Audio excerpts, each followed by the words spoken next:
Ya pemirsa, kita lanjutkan, kita akan coba gali mengenai hal ini langsung dari sejumlah narasumber kami yang sudah hadir di meja catatan demokrasi. Kita awali dulu dari Mbak Mari. Jadi sebenarnya kalau Anda kan turun langsung ke lapangan sebagai pendamping juga dari salah satu santriwati, apa yang Anda temukan di lapangan, Mbak? Baik, terima kasih. Bismillahirrahmanirrahim. Assalamualaikum warahmatullahi wabarakatuh. Selamat malam Bapak Ibu, pemirsa di rumah.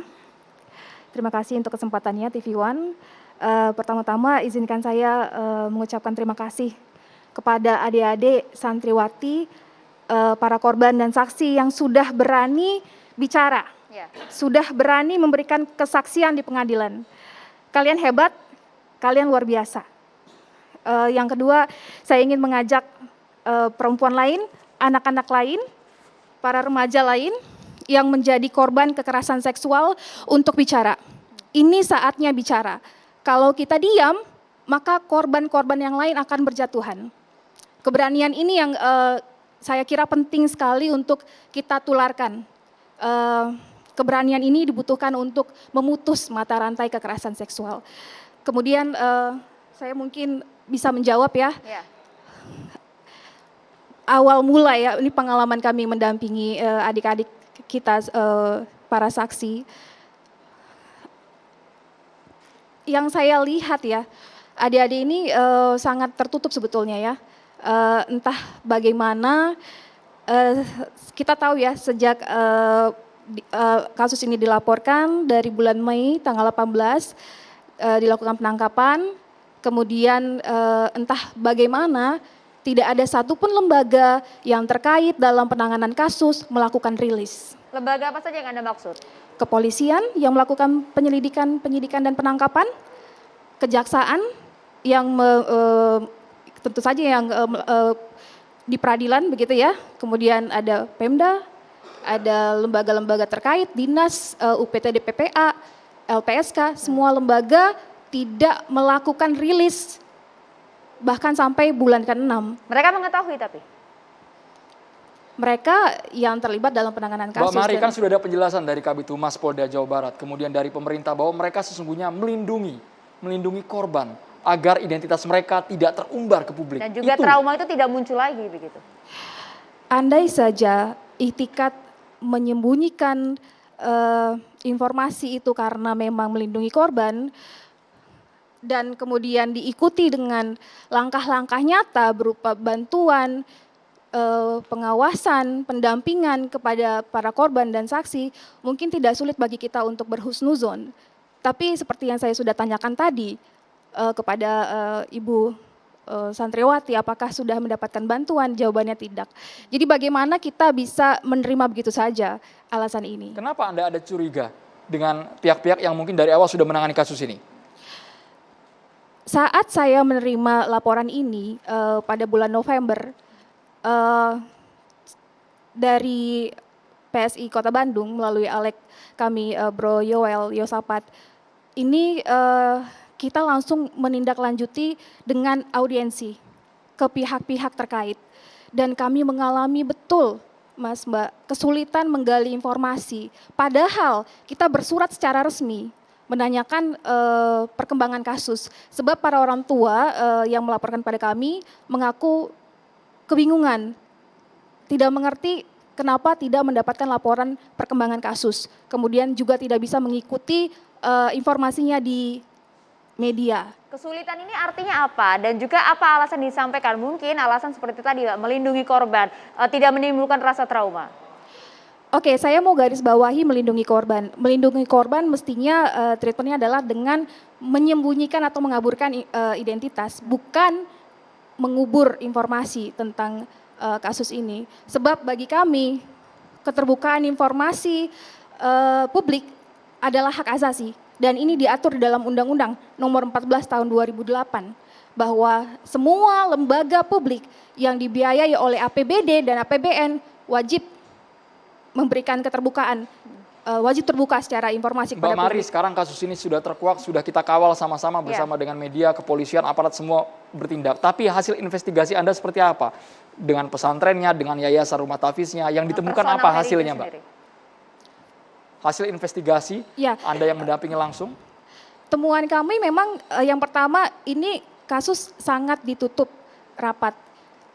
Terbukti dengan rilis yang dikeluarkan oleh kejaksaan itu baru keluar setelah saya menjadi pendamping di pengadilan. Begitu, kenapa harus menunggu itu? Oke, Anda mendampingi bahkan hingga di proses peradilan, di persidangan begitu. Tapi Anda juga mendapatkan informasi tidak dari hasil investigasi. Sebenarnya ini sekolah macam apa, Mbak? Pondok pesantren kah? Atau kemudian asrama semacam apa? Oke, mungkin ini juga yang perlu saya informasikan kepada pemirsa ya, karena banyak berita yang simpang siur. Di dalam temuan kami terdapat 3 lembaga yang diampu oleh pelaku. Yang pertama adalah Rumah Tahfiz Al-Ikhlas, itu yang berada di Antapani di Sukanagara. Kemudian Yayasan Manarul Huda, dan inilah yang memiliki izin dari Kemenak ya. Kemudian yang ketiga adalah Madani Boarding School, dan ini yang baru 2 tahun dan belum punya izin. Jadi yang boarding school ini hanya salah satu dari 3 lembaga pendidikan yang diampu oleh yang sudah ada izin pesantren labelnya? Seperti yang kita lihat di media, Kemenak telah mencabut izin pesantren. Tapi tanpa harus menyebutkan nama pesantren, tapi itu pesantren, pondok pesantren balutannya, Mbak Mari.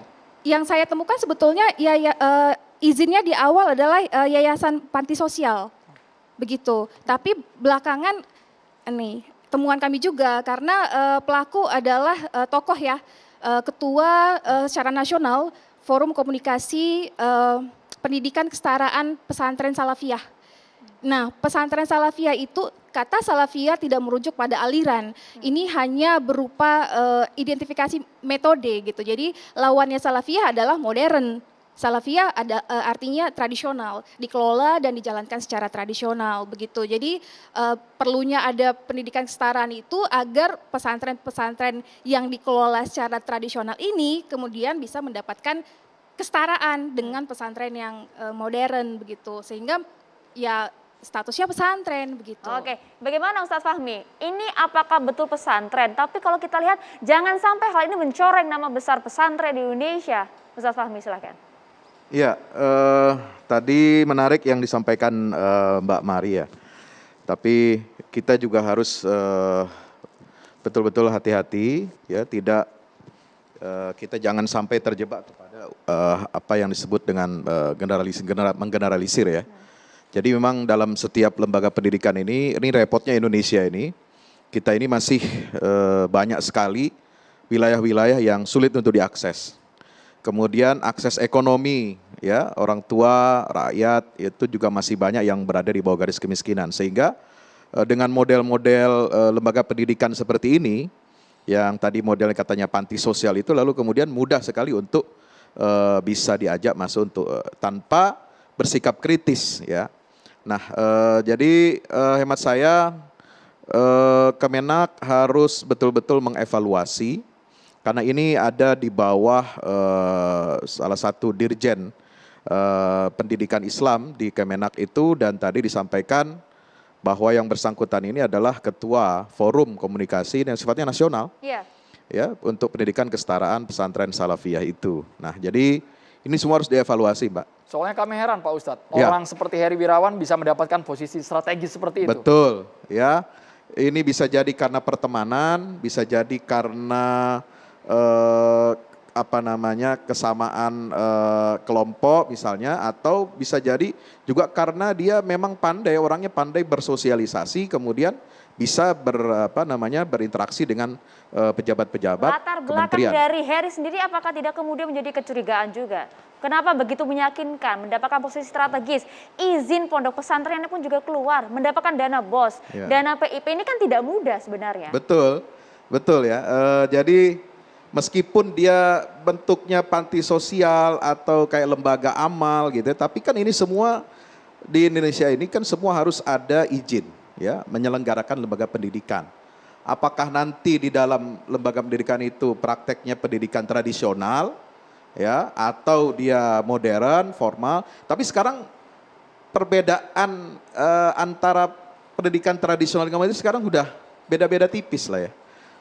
sebab yang disebut dengan tradisional, kalau tadi dikatakan tradisional, Salafiyah itu, ya toh pakai ruang-ruang kelas juga, pakai istilah mentereng juga, boarding school, kira-kira begitu ya.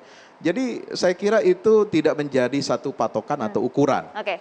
Nah, yang penting adalah bagaimana pemerintah dan masyarakat menjalankan fungsi pengawasan.